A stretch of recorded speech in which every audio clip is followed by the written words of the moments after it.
peut conclure sur ce qui se passe, on peut en tout cas résumer ce qui s'est passé en 3 années d'activité d'Agroecology in Action et un forum qui s'est passé en 2019. Eh bien,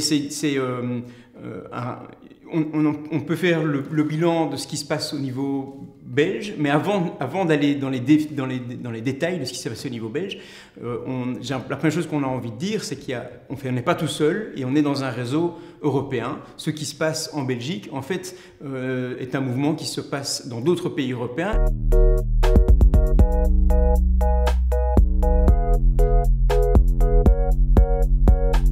Ce qui est intéressant, c'est que ce qui se passe au niveau européen, ce n'est pas des gens qui vont penser en dehors, dans leur coin, c'est basé sur des mouvements qui se passent dans les pays. Donc ce qui fait la caractéristique aujourd'hui, c'est que le niveau européen s'appuie sur ce qui se passe dans les pays et même régionalement dans chaque coin, dans chaque région, dans chaque village, dans chaque école. Ce que l'on est en train de changer, de modifier dans notre façon de produire, d'échanger, de construire des réseaux alimentaires, eh bien ça, on s'en inspire au niveau européen sur base de mouvements comme Agroecology in Action.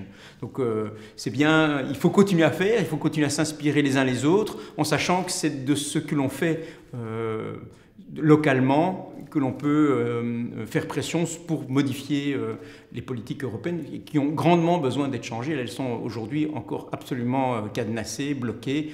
Donc ce niveau européen, il a bien sûr l'ambition de modifier ces règles européennes qui sont absurdes et qui empêchent en fait l'évolution, la multiplication des initiatives comme Agroecology in Action et ce qui se fait sur le terrain.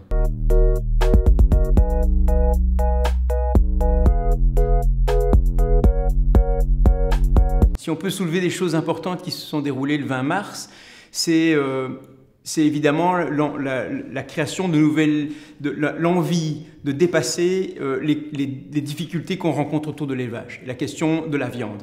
On sait bien qu'il y a des mouvements assez forts qui contestent la place de la viande, d'autres qui disent que c'est important. Et en fait, la vraie question, c'est quel modèle d'élevage on a. Et donc, le rôle très important qui se passe à Agroecology in Action, c'est la volonté d'éviter de tomber dans un piège viande ou pas viande, mais bien de quel modèle et quelle façon de produire.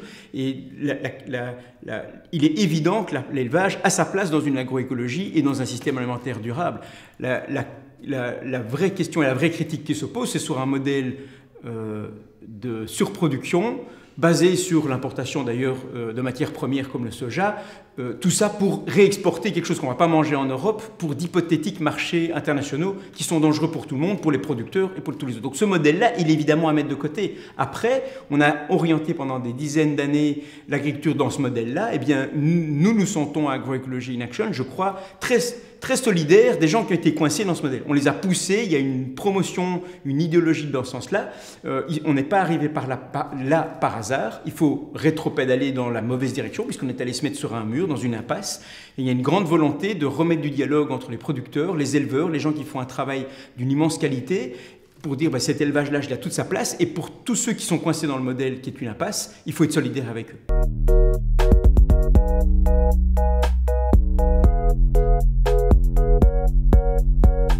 De répondre aux difficultés que rencontrent tous ceux qui mettent en place des initiatives. C'est difficile dans un contexte qui n'est pas facile de développer des épiceries, des boucheries, des circuits courts, des systèmes de solidarité qui permettent à ce que la nourriture de qualité soit accessible à tous. Tout ça, c'est difficile et l'objectif, c'est de mettre en place des structures collectives. C'est-à-dire qu'on a besoin de logistique, on a besoin de plateformes qui peuvent répondre à la question de l'emploi, de faciliter le partage de savoir, le partage d'administration, de façon à ce que toutes ces initiatives, elles se sentent plus fortes dans des systèmes mutualistes, collaboratifs, coopératifs. Et c'est ce qui est ressorti très fort dans quels que soient les ateliers du 20 mars, c'est que c'est au travers de structures de ce type-là. Alors il y en a qui vont se dire qu'on va s'en sortir, il y en a d'autres qui vont dire mais tiens, mais c'est quand même bizarre, ils ont attendu 2019 pour redécouvrir les coopératives. Non, mais ou les mutuelles ou des types. Mais il va falloir ne pas oublier l'histoire des mouvements progressistes pour se dire on doit réappliquer toutes les techniques qu'on a inventées pour la solidarité, on doit les réappliquer à l'agroécologie, à la transition vers un système alimentaire durable, vers de l'alimentation solidaire. Tout ça, on doit s'en inspirer en recréant des plateformes et des structures très collectives.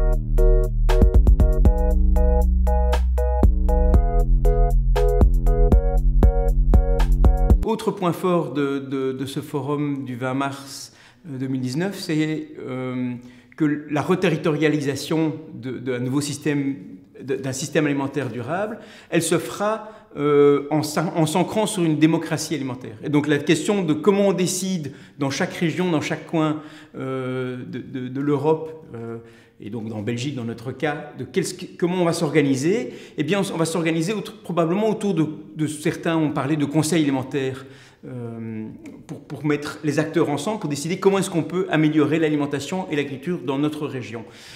Et la première chose à faire, c'est se baser sur ce qui existe. Il existe dans des tas de coins de Belgique des ceintures alimentaires qui se construisent, qui sont parfois très avancées, d'autres qui émergent. Si on doit faire des conseils alimentaires, c'est là-dessus. Et donc renforcer ces liens entre des acteurs très différents qui ont la vocation de nourrir des lieux. Nourrir des lieux, que c'est souvent autour de villes que ça se construit. Et donc ces ceintures alimentaires, elles ont aussi une force tout à fait nouvelle, c'est qu'elles vont faire le lien entre des villes et tous ceux qui sont autour, qui sont du périurbain, et puis des producteurs. Donc on va retisser un lien, parce qu'on parle toujours de reterritorialisation, de relocalisation. Ben là on peut le faire, on le fait directement, et on voit bien qu'il y a des attentes des gens qui vivent dans les villes de retisser ces liens. C'est beaucoup plus facile que de dire je vais reterritorialiser, mais en fait je vais le faire avec une structure ou des producteurs qui sont à 200 km. On sait qu'aujourd'hui, quand ça démarre avec ceux qui sont le plus proches, c'est de là qu'on peut démarrer. C'est pas pour ça que c'est pas bien de faire des liens avec ceux qui sont à 200 km, mais en tout cas ceux qui démarrent le plus proche, ça démarre bien dans la ceinture alimentaire liégeoise. On voit bien que les premiers espaces qu'ils ont cultivés, ils étaient quasiment dans la ville. Et puis on va s'étaler, on va s'entourer. Donc ça, c'est des choses qui ont non seulement qui sont des exemples, qui marchent, qu'il faut reproduire, mais ce qu'il va falloir maintenant faire, c'est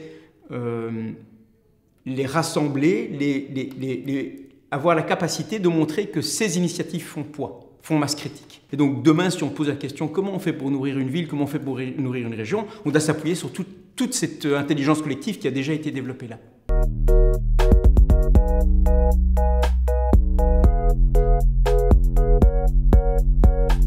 Oui, en conclusion, il y a une vitalité dans ce qui se passe aujourd'hui autour de l'agroécologie et l'alimentation solidaire avec Agroecology in Action, parce que non seulement on redonne de la valeur à ceux qui produisent, on redonne la valeur à le fait de manger, on repolitise, ça a déjà démarré.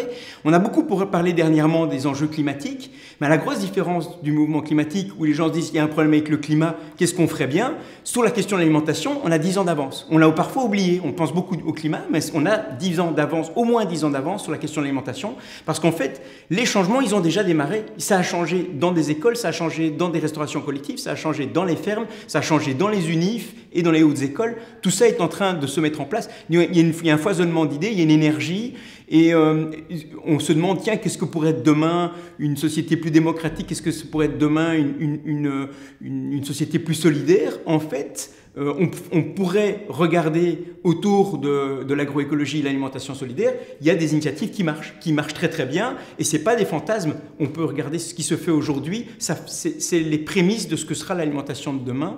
Donc c'est assez enthousiasmant parce qu'il y a une énorme énergie dans tout ça, mais pour que tout ça ne se casse pas la figure, à force d'usure, eh bien on va devoir être tous ensemble, faire masse, et c'est l'objectif d'Agroecology in Action, c'est de dire vous ne pouvez plus nous oublier, même quand nos initiatives sont disséminées sur tout le territoire, on est plus nombreux.